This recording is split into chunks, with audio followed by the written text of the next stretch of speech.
Krásny deň, priatelia, tak v tomto videu si ukážeme, ako som vám slúbil, rozdelenie chemických reakcií. Tak poďme na to.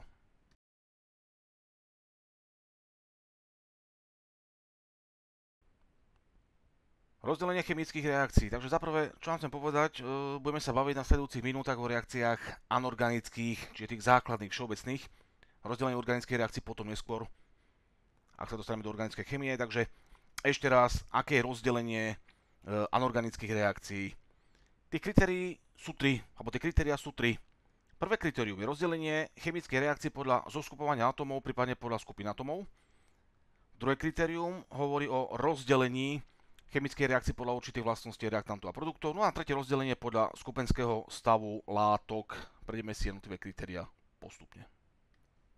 Čiže za A, prvé rozdelenie. Rozdelenie podľa zoskupovania atómov, prípadne podľa skupín atómov. Tam máme 4 typy reakcií.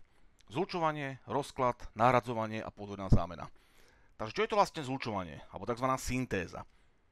Je to reakcia, v ktorej z jednoduchších látok vzniká látka zložitejšia. Príklad. Máme tu syntézu vody.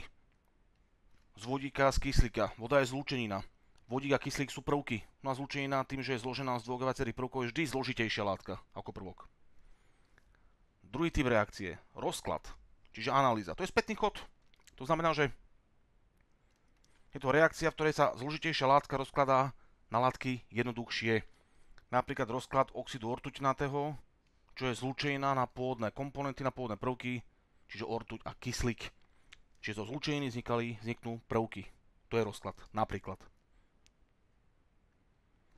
Ďalej trojka. Nahradzovanie, alebo tzv. Substitúcia, je reakcia, v ktorej prvok nahradzuje v zlúčenine s ním reagujúcej jeden z prvkov. Príklad. Máme reakciu zinku s kyselou chlorovodíkovou, vzniká vodík a chlorid zinočnatý. K čomu došlo? Zinok nahradil v kyseline chlorovodíkovej vodík. Vytesnil ho. A to je vlastne substitúcia. Hej? Takže prvok v podstate nahradí prvok. Niečo nahradí niečo. Takže toto je trojka. No a štvorka je tzv. Metatéza alebo podvojná zámena. Je to reakcia, v ktorej si reaktanty navzájom vymeniajú svoje časti. No, najčastejšie je to výmena kationov a anionov.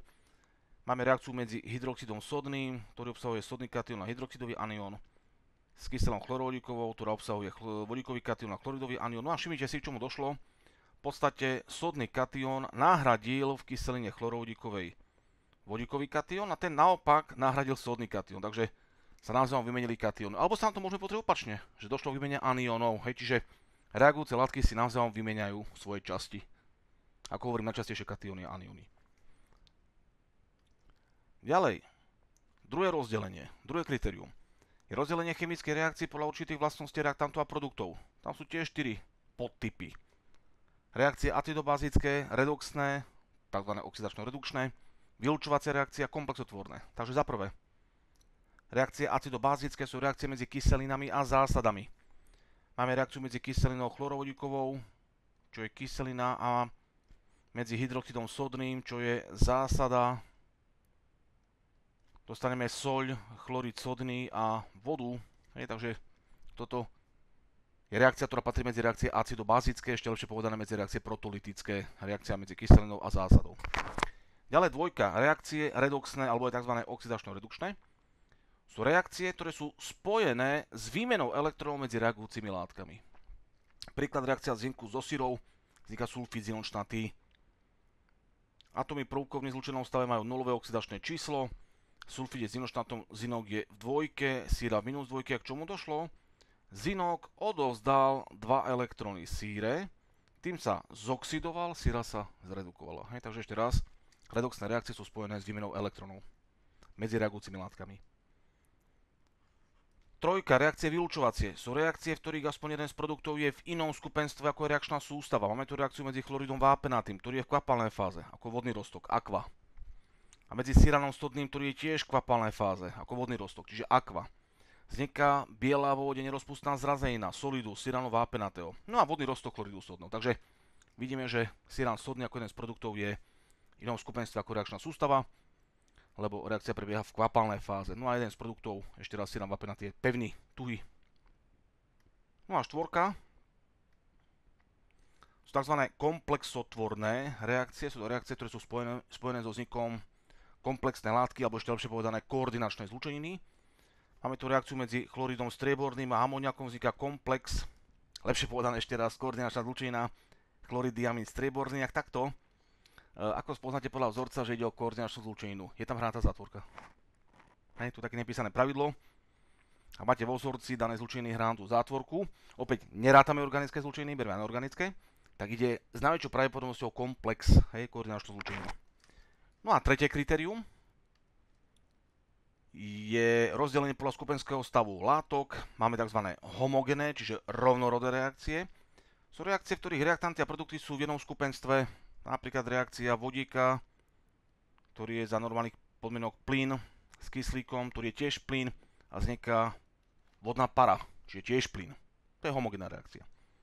Alebo reakcia heterogénna, čiže rôznorodá, alebo heterogénne reakcie, sú reakcie, v ktorých reaktanty a produkty sú v takých stavoch, že nemôžu vytvoriť rovnaké skupenstvo.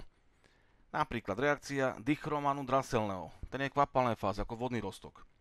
Kyselná chlorovodíková, čiže kvapalné skupenstvo, vodný roztok konkrétne. Vzniká chlór, to je plyn, a už to je iné skupenstvo.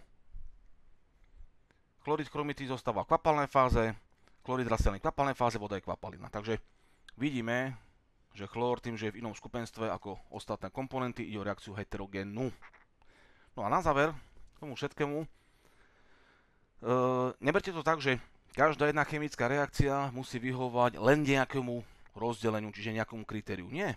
Máme chemické reakcie, ktoré môžu vyhovovať aj prvému rozdeleniu, aj druhému rozdeleniu, aj tretiemu rozdeleniu. Uvediem príklad. Máme takú reakciu malý. Dáme si ju ešte raz. Pevný zinok reaguje s kyselinou chlorovodíkovou. Dostaneme vodík, čo je plyn, plus chlorid zinočnatý, ktorý zostáva v kvapalnej fáze vo forme vodného roztoku, čiže akva. Podľa prvého rozdelenia ide o substitúciu. Takže je to reakcia za A substitučná, alebo substitúcia, lebo zinok nahradil v kyseline chlorovodíkovej vodík. Hej?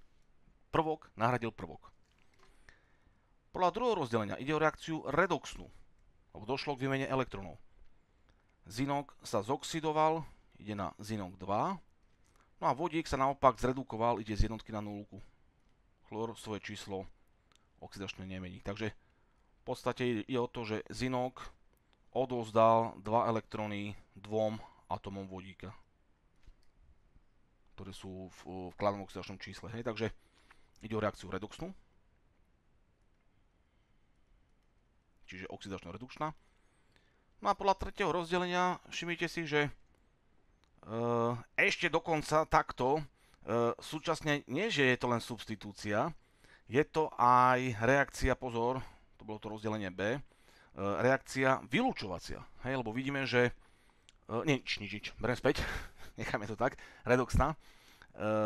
Za C je to reakcia heterogénna, chcel som povedať, že vylúčovacia, ale aj zinok je v inom skupenstve, ako je reakčná sústava, takže nič. Redoxná a za C je reakcia heterogénna, teraz to povieme, heterogénna, čiže rôznorodá. Vidíme, že a spojené s produktom je v inom skupenstve ako je reakčná sústava, vodík je v plyne, sústava je kvapalná, i keď zinok je tuhá látka, a tak berieme, že reakcia prebieha v kvapalnej fáze, takže ešte raz reakcia je heterogénna.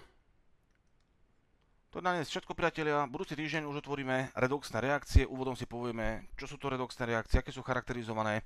Povieme si základné pojmy, ktoré platia v redoxných reakciách, ktoré by ste mali ovládať, ako je oxidácia, redukcia, oxidovadlo, redukovadlo, oxidačné číslo a tak ďalej.